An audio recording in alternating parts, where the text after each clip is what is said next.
በመቸኮላችን ምክንያት የምናጣው በጣም ብዙ ነገር አለ። በጣም ዓለምን የሚያውካት አሁን ችኮላ ነው። ቸኩሎ ማግባት፣ ቸኩሎ መመንኮስ፣ ቸኩሎ መብቃት፣ ቸኩሎ ቅዱስ መሆን ያምራችኋል አይደል? እናንተ ራሳችሁ ሱባኤ በሄዳችሁ በሶስተኛው ቀን ክንፍ አውጥቼ እንደሆነ ብላችሁ ጉያችሁ መዳሰስ ነው የምትጀምሩት ማለት ነው። በቃ ቸኩሎ መምህር መሆን ይሄ ሁሉ ማለት ነው። እንደዚህ ያለው ቸኩሎ መናገር፣ መረጋጋትን ማጣት የእግዚአብሔር ሰዎችና የሰይጣን ሰዎች ምልክት አንደዋችሁ ችኮላና መረጋጋት፣ ህዱእነት፣ ህድአት፣ መረጋጋት፣ ጸጥታ። ሊቃውንቱ ምን ይላሉ? ለመናፍቃን ህድአት የላቸውም። እርጋታ የሚባል ነገር የለም። ሁሉንም ቶሎ ሞክረን እንጠፋለን። ሌላው ቀርቶ 5 ዓመት የጸለይንበትን ጊዜ እግዚአብሔር ዛሬ መልስ በሚሰጥበት ጊዜ እኛ አኩርፈን ጥለን እንሄዳለን። ቸኩለን ማለት ነው። በክፉ ሰዎች ላይ ሲፈረድባቸው ዛሬ ካላየን ብለን ሃይማኖቱን የሚክድ ሰው ማለት ከቤተክርስቲያን የሚወጣ ዛሬ ለምን ዋጋቸውን አይሰጣቸውም ብሎ ዲዮቅልጥያኖስ የተባለው ንጉሥ ቤተክርስቲያንን ያን ያህል የክርስቲያኖችን አካላቸውን እንዳክርማ እየሰነጠቀ ደማቸውን እንደ ውሃ ሲያፈስ የነበር በመቸኮሉ ነው። መቸኮል ከሃይማኖት ያወጣል። ለምንድነው እንደዚህ ያደረገው? አባ አጋጊዮስ የሚባል ሰው ነበር ጳጳስ። በዘመኑ የነበረው ዲዮቅልጥያኖስ ከፋርስ ንጉሥ ጋር ተዋግቶ የፋርሱን ንጉሥ ልጅ ማርኮ አምጥቶ ለጳጳሱ ለአባ አጋጊዮስ ጠብቅልኝ ብሎ ሰጠው። ጠብቅልኝ ብሎ ሲሰጠው ያኛው ንጉሥ መጣና ወርቅ ሰጥቶ ልጁን ይዞት ሄደ። ለጳጳሱ ወርቅ ሰጥቶ ዲዮቅልጥያኖስ ክርስቲያን ነው እኮ መጥቶ ሲጠይቀው ያ ልጅ እሳ ሲለው ሙቶ ቀብሬዋለሁ አለ። በሌላ ጊዜ ጦርነት ተነስቶ የዚያን ንጉሥ ልጅ ዲዮቅልጥያኖስ ማርኮ አምጥቶ ቤት አስቀምጦ ጳጳሱን ያ ልጅ እሳ አለ ሙቶ ቀብሬዋለሁ አለ። ለካ እንዲህ እያሉ እየቀለዱ ነው የሚቀድሱት። እንዲህ እያሉ የቀደሱ ነው ክርስቲያንን የሚሉ። ይሄ ሰውዬ ቅዳሴ ይግባና እግዚአብሔር ካልቀሰፈው እኔ ሃይማኖቴን እክዳለዋል። ቅዳሴ ገባ፣ ቀድሶ ወጣ፣ ምንም አልሆነም።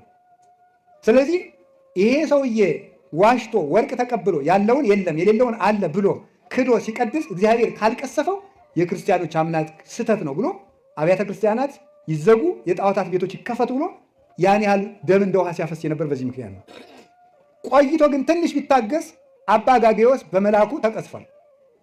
ትዕግስት አጥቶ ግን እሱ ሃይማኖትን ክዶ ቤተክርስቲያን ያን ያህል አሰቃያት ማለት ነው። እግዚአብሔር ደግሞ ኃጢአተኛ ካህንን ቤተ መቅደስ ላይ ወዲያው አይቀስፍም። ለምን? ምዕመናን እንዳይሰናከሉ፣ ቤተ ክርስቲያን የአሕዛብ መሳቂያ እንዳትሆን፣ አየው ዋጋውን ሲሰጠው እየተባለ ክህነት መሳለቂያ እንዳይሆን። ሳቀ ወስላቀ ላጓሪነ እንዳለ የአንድ ካህን መዋረድ ለቤተክርስቲያን ውርደት ነው። የአንድ አባት መሰደብ የቤተክርስቲያን ስድብ ነው። ለዚያ ብሎ እግዚአብሔር ካህኑን ከነ ኃጢአቱ ይጠብቀዋል። እኛ ግን በመቸኮላችን ምክንያት ቸኩለን እግዚአብሔር ካለ ለምን እነዚህን ጠርጎ ያስወጣቸው ለምን አይገላቸውም ብሎ ቸኩሎ ከቤተክርስቲያን ይወጣ ሰዋል። ቤተክርስቲያኒቱ ትክክል ስላልሆነች ነው እንጂ የሚሰርቁ የሚያመነዝሩ የሚጠነቁሉ ካህናት ተቀምጠው እግዚአብሔር ዝም ያለ ቤተክርስቲያኒቱ ትክክል ስላልሆነች ነው ብለው መናፍቃኑ ይህንን መሳሪያ ተጠቅመው ቤተክርስቲያንን እግዚአብሔር ትቷታል ብለው ከቤተክርስቲያን የሚያስወጡ ሰዎች አሉ። እንዴት እግዚአብሔር በእነዚህ ካህናት፣ በእነዚህ ዘማውያን፣ በእነዚህ አመንዝራዎች፣ በእነዚህ ዘረኞች አድሮ እንዴት ይኖራል? ቤተክርስቲያኒቱማ ከቀረች ስንት ዓመቷ የሚሉ ሰዎች አሉ። መንደር ለመንደር እየገቡ እንዲህ የሚያደርጉ ግን ቅዱስ ጳውሎስ እንዳለ ወኩሉ ጾሮ ይጸውር። እኔ ራሴ ያጋጥሞኛል በእውነት ማለት ነው። ስጋው ደግሞ አልቀበልም በቃ በካህናት ላይ በማየው ችግር ምክንያት እኔ አልቆርብም ያሉ ምዕመናን አጋጥሞኝ ያውቃሉ። ግን ወኩሉ ጾሮ ይጸውር ገላትያ 6 ላይ ሰው ሁሉ የየራሱን ሸክም ይሸከማል። አንድ ንስሐ ልጅ የንስሐ አባቱን መሬት የእኩል ይዞ ሲያርስ የእኩል ይዞ ያርሳል። አንድ ቀን ሲያርግ ወርቅ በድስት ተቀብሮ አገኘ። ለሎሌው ይህ ወርቅ የንስሐ አባታችን ስለሆነ እንካ ወስደህ ስጣቸው ብሎ ሰጠው። እሳቸው ወርቁን ተቀበሉና አይ ይገለኛል፣ ማን ነው ይካፈለኛል ሲሉ ያን ሎሌውን ገደሉት። ወርቁን መብላት ሌላ ወንጀል ሳያካፍሉ እደግልኝ ብሎ ማካፈል ሲገባ ልጁን መግደል ሌላ ኃጢአት።